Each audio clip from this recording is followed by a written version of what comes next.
Dans le cadre de notre série de vidéos sur la TVA, nous avons déjà pu traiter le premier sujet sur les généralités, sur notamment ce que c'était la TVA, qui étaient les personnes imposables à la TVA, quelles étaient les opérations imposables et surtout quelles sont les opérations exonérées. Dans le cadre de cette deuxième vidéo, nous allons continuer à approfondir les sujets sur la TVA. Si ces sujets vous intéressent, nous vous demandons de vous abonner et d'activer la cloche de notification pour ne rien rater de notre prochaine vidéo. Sur ce, c'est parti pour notre deuxième vidéo.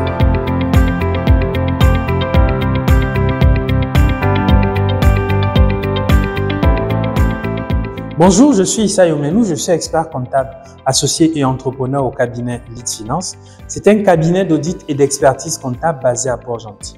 Sur cette chaîne, nous traitons des sujets en rapport avec la gestion, à savoir la comptabilité, la fiscalité, l'audit, la gestion, le social et la paye. Tous ces sujets-là sont finalement traités pour participer modestement à votre réussite entrepreneuriale. Dans cette deuxième vidéo, nous allons traiter des différents sujets en lien avec les modalités de calcul en matière de TVA.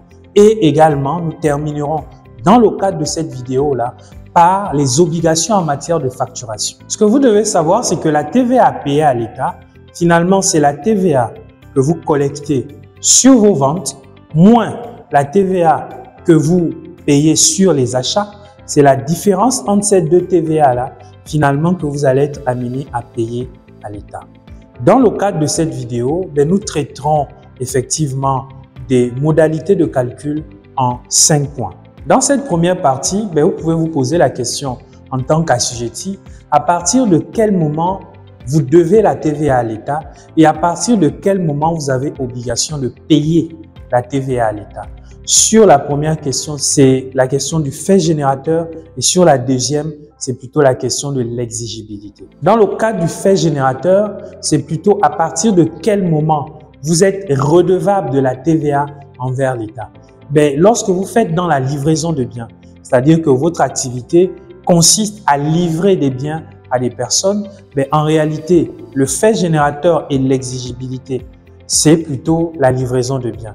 Lorsque vous êtes dans la prestation de service, quand on est dans la prestation de service, à partir du moment où vous avez exécuté l'opération, à partir de ce moment, en réalité, la naissance, la TVA est due à l'État. Mais vous n'avez pas encore obligation de la payer. Vous avez obligation de la payer à partir du moment où vous allez encaisser la facture, notamment concernant la prestation. Dans le cadre des importations, le fait générateur et l'exigibilité, c'est plutôt la date du dédouanement. Alors que dans le quatrième cas, c'est lorsque vous faites une prestation ou livraison à soi-même. Là, généralement, dans le cadre de la prestation à soi-même, c'est au moment de la première utilisation. À partir de ce moment, dès que vous avez utilisé pour la première fois le bien, en réalité, on considère que vous êtes redevable de la TVA à l'administration fiscale et c'est au même moment, effectivement, que vous devez la payer à l'État. Dans cette deuxième partie, il est question de savoir sur quoi finalement s'applique la TVA. C'est la question de la base d'imposition. Lorsqu'il s'agit de la base d'imposition, il y a différents éléments qui sont inclus dans la base d'imposition et il y a d'autres éléments qui sont exclus de la base d'imposition. Sur les éléments inclus dans la base d'imposition, on a le prix. Finalement, le prix auquel vous avez acheté votre bien, le prix auquel vous avez payé votre prestation. À cela peut s'ajouter également des frais accessoires. Lorsque on est dans le cadre d'un dédouanement, il y a les notions de droit de douane également qui peuvent se rajouter. Là-dessus, je rappelle que lorsqu'on parle du prix, c'est un prix hors taxe. Maintenant, tous les éléments exclus de la base d'imposition, la TVA elle-même est exclue de la base d'imposition, les réductions commerciales, à savoir les rabais, les remises, les ristournes et les réductions financières, les escomptes. Il faut également exclure les débours. Donc, lorsque vous êtes amené à payer pour le compte, par exemple, de votre client et que vous facturez au franc le franc, en réalité, les débours ne sont pas inclus dans la base d'imposition à la TVA. Et s'il y a un montant également qui n'est pas la contrepartie de votre activité, en réalité, ce montant également sera exclu de la base d'imposition à la TVA. La troisième partie va permettre de répondre à la question mais finalement, quel est le taux que l'on va appliquer à la base d'imposition? Au Gabon, nous avons 4 taux. Le taux normal qui est le taux de 18%. Le taux de 18% s'applique à toutes les opérations taxables à la TVA. Le taux de 5% s'applique à la vente de ciment. Le taux de 10% s'applique aux activités de production et de vente de certains produits tels que, je pense à l'eau minérale, je pense au fer à béton, je pense à la vente de l'huile, je pense à la vente des produits volailles, donc toute la volaille importée. Je pense à la vente de sucre. Tous ces produits-là, finalement, sont imposés au taux de 10%. Mais si vous voulez avoir la liste complète, il suffira de vous référer à l'article 221. Et le taux de 0% s'applique finalement à des opérations internationales, notamment en matière d'exportation. Tout à l'heure, je vous expliquais effectivement que la TVA payée, c'est la TVA collectée sur vos ventes moins la TVA déductible sur vos achats. En réalité, lorsque vous faites la différence des deux, lorsque la TVA collectée est supérieure à la TVA déductible, à partir de ce moment, vous avez obligation de payer la différence à l'administration ou à l'État. En réalité, la TVA collectée sur les ventes, pas de problème, mais sur la TVA déductible, c'est ce qui fait l'objet effectivement de notre quatrième partie sur le fait que est-ce que c'est tous les achats qui doivent faire l'objet d'une TVA déductible? Et à ce niveau, en réalité, on a des conditions pour pouvoir venir déduire la TVA sur vos achats sur la TVA collectée. Donc, il y a des conditions de fond et des conditions de forme.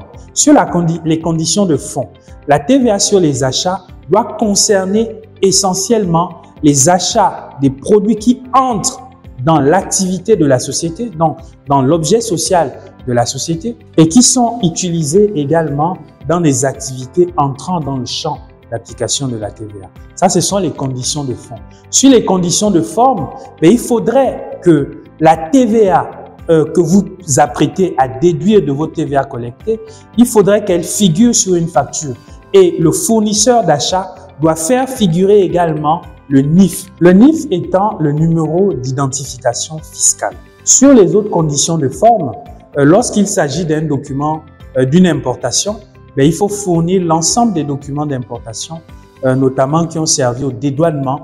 Et dans un des documents de dédouanement, en réalité, figure le montant de la TVA. Dans la troisième condition de forme, qui est une nouveauté de la loi de finances 2024, c'est le fait de pouvoir fournir à l'administration fiscale des informations sur l'annexe. Il y a une annexe qui a été mise à disposition, notamment depuis le basculement à e-tax 2, donc qui est e-tax étant la plateforme digitale de l'administration fiscale qui permet aux contribuables de faire les déclarations fiscale. Donc, sur cette plateforme-là, ils nous ont mis à disposition un modèle qui permet de fournir plus de détails sur la TVA déductible et sur la TVA collectée. Dans la cinquième partie, il s'agit de voir finalement quelles sont les opérations qui sont carrément exclues du droit à déduction.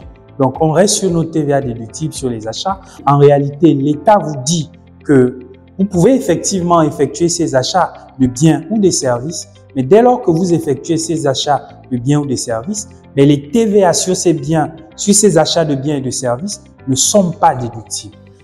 On a un certain nombre d'opérations telles que les dépenses de logement, les dépenses de restauration, les dépenses de réception, les dépenses d'acquisition, les cadeaux faits à des bénéficiaires, quel que soit le bénéficiaire. En réalité, toutes ces dépenses-là, dès lors que vous les effectuez, en réalité, ils ne peuvent pas donner droit à une TVA déductible. Dans cette sixième partie, il est question de savoir quelles sont les mentions obligatoires que l'on doit voir apparaître dans les factures. Ce que vous devez savoir, c'est qu'au Gabon, dès lors que vous effectuez une transaction de plus de 300 000 francs, vous avez l'obligation d'établir une facture. Je répète, 300 000 francs. Toutes les transactions supérieures à 300 000 francs, vous devez absolument produire une facture. Maintenant, en termes de mentions obligatoires, il y en a 12. La première mention obligatoire, c'est le nom ou la raison sociale du vendeur. La deuxième mention obligatoire, c'est le nom et adresse complète de l'acheteur. La troisième mention obligatoire, c'est la date de la vente ou de la prestation de service. La quatrième, c'est la dénomination précise des produits et des services vendus. La cinquième, c'est la quantité des produits vendus et des services rendus. La sixième, c'est le prix unitaire hors taxe. La septième, c'est la mention sur les rabais, les remises, les ristournes sur la facture, si elles existent, bien sûr. La huitième, le numéro d'identification fiscale. La neuvième, le numéro statistique. La dixième, le numéro du registre de commerce et du crédit immobilier. La onzième, le numéro de compte bancaire. Et la douzième, c'est le taux d'imposition applicable et le montant de la taxe. Voilà, nous sommes arrivés au terme de notre deuxième vidéo. J'espère que vous l'avez aimé. Si vous l'avez aimé, nous vous demandons de faire 3 choses.